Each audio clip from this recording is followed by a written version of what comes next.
Shalom people. So I did a video titled "The Wildman is not a fallen angel and they know blacks ruled Europe and all the people of the Bible." Now in that video I had to go over the concept of fallen angels and how it does not apply to the Wildman because there's no such thing as fallen angels. Now what I mean by this is that angels, celestial beings, do not rebel from the Most High. Now, evil angels and evil spirits do exist, but they were created by the Most High to carry out his judgments and his wrath. But just looking at the images of the wild people / wild men, I understand why brothers and sisters may think that the wild men descend from fallen angel seed. But like I said, I already went over that in part 1. Now with that being said, looking at the comment section on that video, I noticed a reoccurring theme, and the theme was, okay KMZ, if there's no such thing as fallen angels, what about the giants in Genesis? KMZ, what about the giant skeleton bones? KMZ, what is your opinion on the giant skeleton bones that have been found by scientists? See, these bones prove that giants / Nephilim existed. What is your take, KMZ? So I said to myself, you know what? This deserves a video in and of itself. So what we're going to do, brothers and sisters, we're going to go over the concept of the sons of God, daughters of men, and giants / Nephilim, okay? Because all of these phrases are not even used to describe celestial beings. So the question is, what is the sons of God, daughters of men, giants / Nephilim in reference to? So with that being said, we're just going to get straight into it. So this is Genesis 6, and these are 2 paragraphs that people use to validate the concept of fallen angels. So we're going to read them. And it came to pass, when men began to multiply on the face of the earth, and daughters were born unto them, that the sons of God saw the daughters of men that they were fair. And when it says that they were fair, it's talking about they were pleasant to look at, they were beautiful. And they took them wives of all which they chose. So now brothers and sisters are going to say, see, the sons of God, the angelical beings, the angels, they saw earthly women. They came down from heaven and they took women to be wives. They had children with these women, and the offspring was a half man and half angel. And the half angel part in the offspring made them grow to be 500 feet tall. And this is where you get the concept of giants / Nephilim. This is what the majority of people just in general are going to think when they read this. So the question is, if the sons of God is not talking about the angelical beings, what is the sons of God in reference to? Long story short, brothers and sisters, the sons of God are in reference to the sons of Adam, mainly through the line of Seth. Now for those who don't know, Seth was one of the sons of Adam, and Seth was basically a replacement for Abel, because we all know the story, Cain slew Abel. But we're going to use the scriptures to prove this.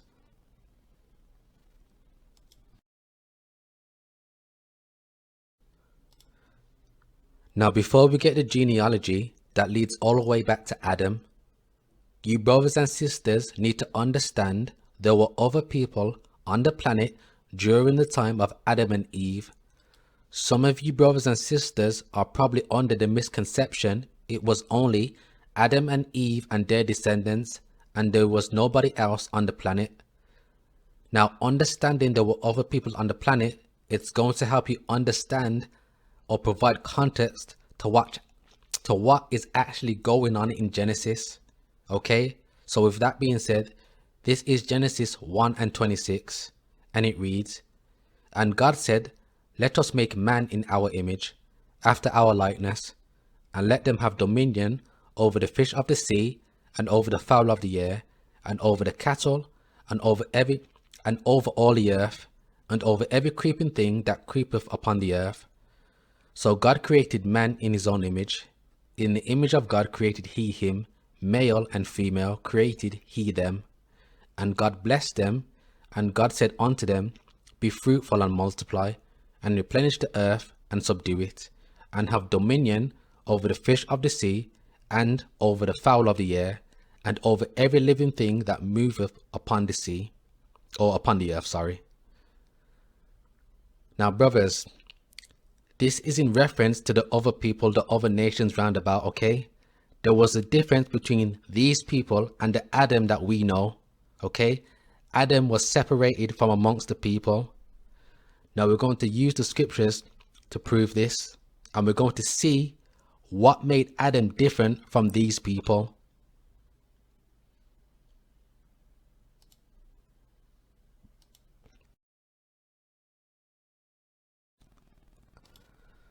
So this is Luke 23, and this genealogy is going to lead all the way back to Adam, and we're going to see what Adam was specifically to the Most High.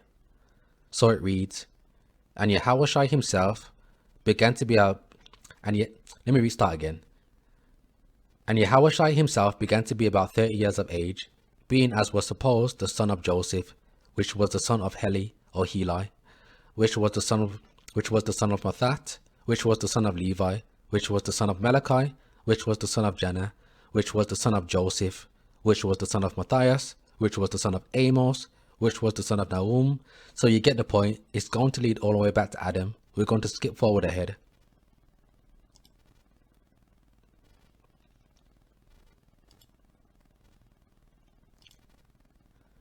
So skipping forward ahead, which was the son of Methuselah, which was the son of Enoch, which was the son of Jared, which was the son of Melaleel, which was the son of Canaan, which was the son of Enos, which was the son of Seth, which was the son of Adam, which was the son of God.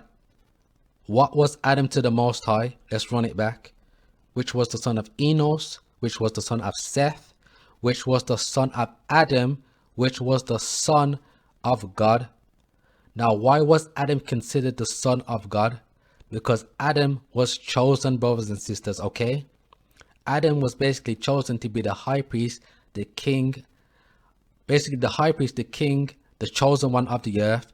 This is what made Adam the son of God.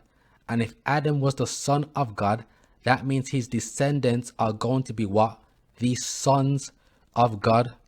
But we're going to use the scriptures to provide how Adam was chosen. So this is Genesis 2 and 7, but we're going to start from verse 6. But there went up a mist from the earth, and watered the whole face of the ground. And the Most High formed man of the dust of the ground, and breathed into his nostrils the breath of life. And man became a living soul. And the Most High planted a garden eastward in Eden, and there he put the man whom he had formed. Now who is this man? This is Adam, brothers and sisters, okay? Adam was separated from amongst the people, the other people round about. And that breath of life is basically the laws, statutes and commandments of the Most High, okay? Adam was chosen. And because Adam was chosen, he was basically the high priest, okay? This is what made Adam the son of God. And if Adam was considered the son of God, that means his descendants are going to be what? The sons of God. Just like today, we are the sons and daughters of the Most High because we come from Jacob/Israel, which triggers into the 12 tribes of Israel, okay? The men will be considered the sons of God, and the women will be considered the daughters of Zion, because we're of that chosen lineage, okay?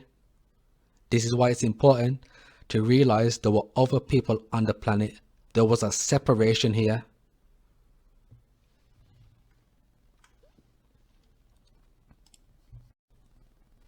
So now we're back in Genesis 6, and now we're going to read it with context. And it came to pass, when men began to multiply on the face of the earth, and daughters were born unto them, that the sons of God, Now we just established who the sons of God were. The sons of God are the sons of Adam through Seth, because Cain became wicked when he slew Abel, okay? And basically, Seth was a replacement for Abel. So the sons of God, the sons of Adam, aka the sons of Adam, saw the daughters of men that they were fair. So now, who are the daughters of men? The daughters of men were the women of the other people, the other nations round about. The context to what was going on, brothers, is that the sons of God took women from the other nations, and this ultimately led the sons of God to go off. They went astray from the Most High, okay? Because they took on that women's doctrines, customs, philosophies, soothsayings, and idol worship. And this has happened throughout the annals of history to our people, okay? But this is why it's also important for the man to always be the head, okay? Especially if you take on a concubine of the other nations. Now, what would be a modern day example of this? Let's just say one of you brothers was dating an Indian chick, right? But this Indian chick was heavy into Hinduism, and she worships Kali Ma and Shiva. Now she moves in with you, and she brings statues, relics, sculptures, and altars to Shiva and Kali Ma. And she sets these up in your household. Brothers, that can't run. The only person that should be worshipped in your household or entity is Yahweh. But you love and you cherish this woman, and you put her on a pedestal, right? One day she's doing her chants, what have you, to Shiva, right? And she says to you, honey, do you love me? You say yes. And she says, if you love me, you will take a part of my customs.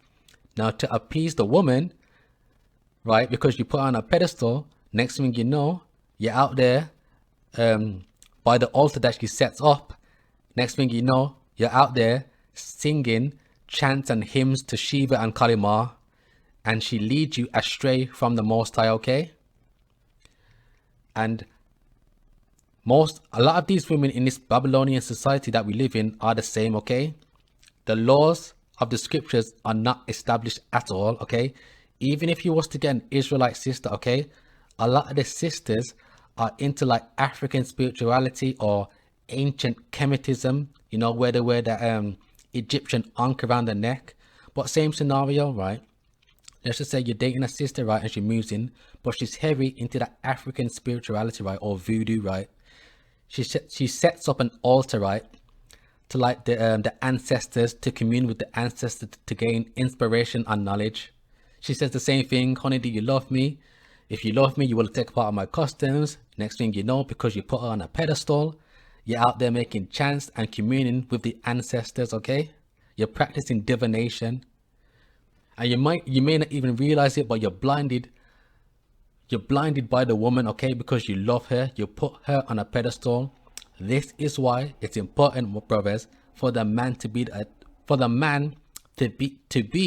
the head, okay? She is supposed to follow you, not the other way around, okay? Now, with that being said, I want to quickly touch on Adam and Eve again.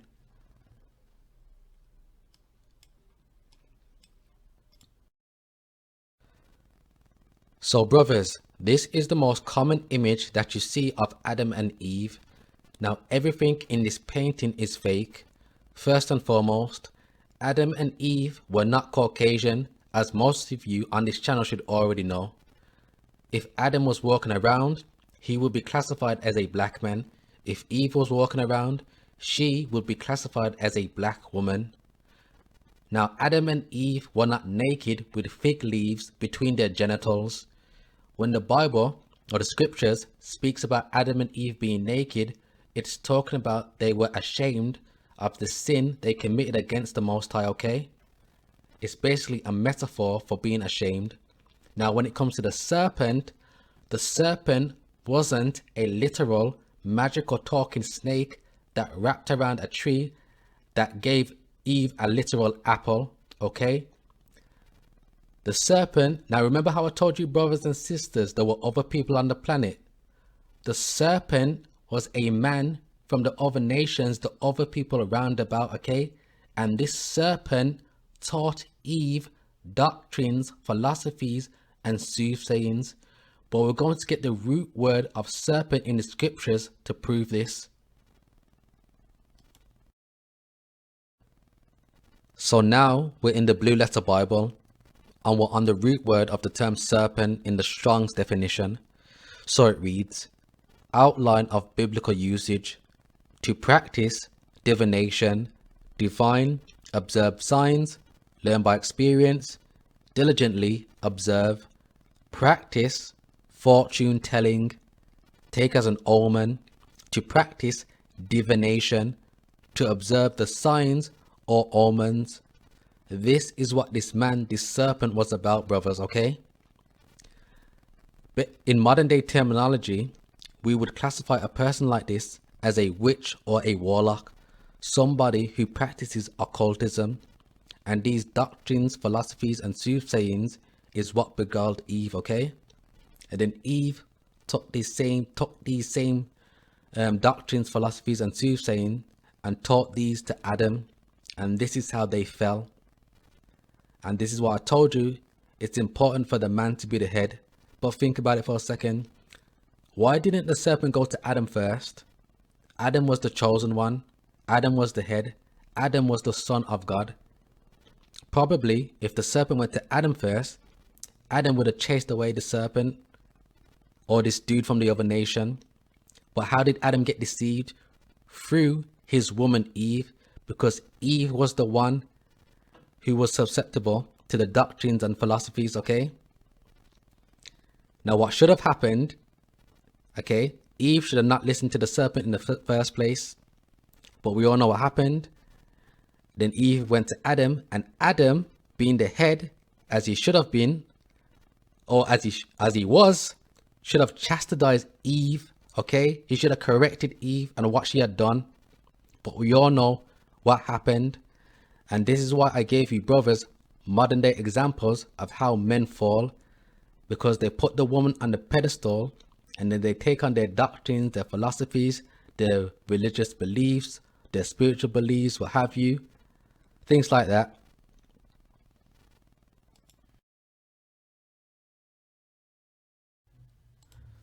Oh yeah, let me also add this. Now, we already established there were other people on the earth during the time of Adam and Eve. But here is another account. So this is Genesis 4 and 13. And this is basically the Most High giving Cain a punishment for slaying Abel. So let's see how Cain responds. And Cain said unto the Most High, my punishment is greater than I can bear. Behold, thou hast driven me out this day from the face of the earth, and from thy face shall I be hid. And I shall be a fugitive and a vagabond in the earth. And it shall come to pass that everyone that findeth me shall slay me. Now wait a minute, brothers. I thought it was only supposed to be Cain and Abel. Adam and Eve and Cain and Abel. Well, at this point now, Adam and Eve and Cain. But let's read it again. That everyone that findeth me shall slay me.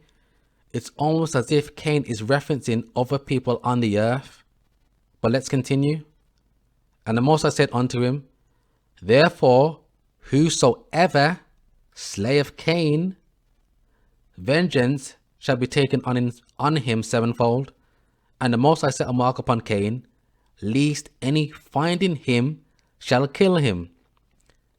Now once again, who is the Most High referencing?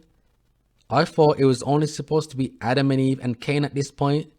But look at the phrasing that the Most High uses. Whosoever slayeth Cain, and lest anyone finding him shall kill him. It's almost as if there were other people on the earth during this time period. But let's continue. And Cain went out from the presence of the Most High and dwelt in the land of Nod, on the east of Eden. And Cain knew his wife. Once again, where did Cain get his wife from? Brothers, sisters, there were other people on the planet during the time of Adam and Eve. What separated Adam and Eve from amongst the other people is that Adam was chosen by the Most High, like we already established, okay? And this is why I told you earlier, understanding there were other people on the earth is going to help you give greater context to what's actually going on in Genesis.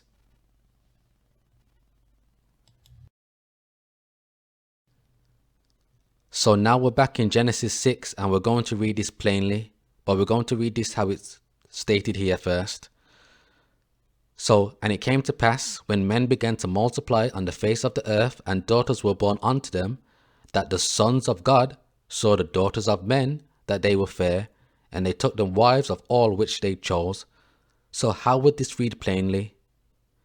Starting from verse 2, that the sons of Adam through Seth saw the women of the other nations, the other people round about, that they were beautiful, and they took them wives of all which they chose. Okay, that's how that would read plainly.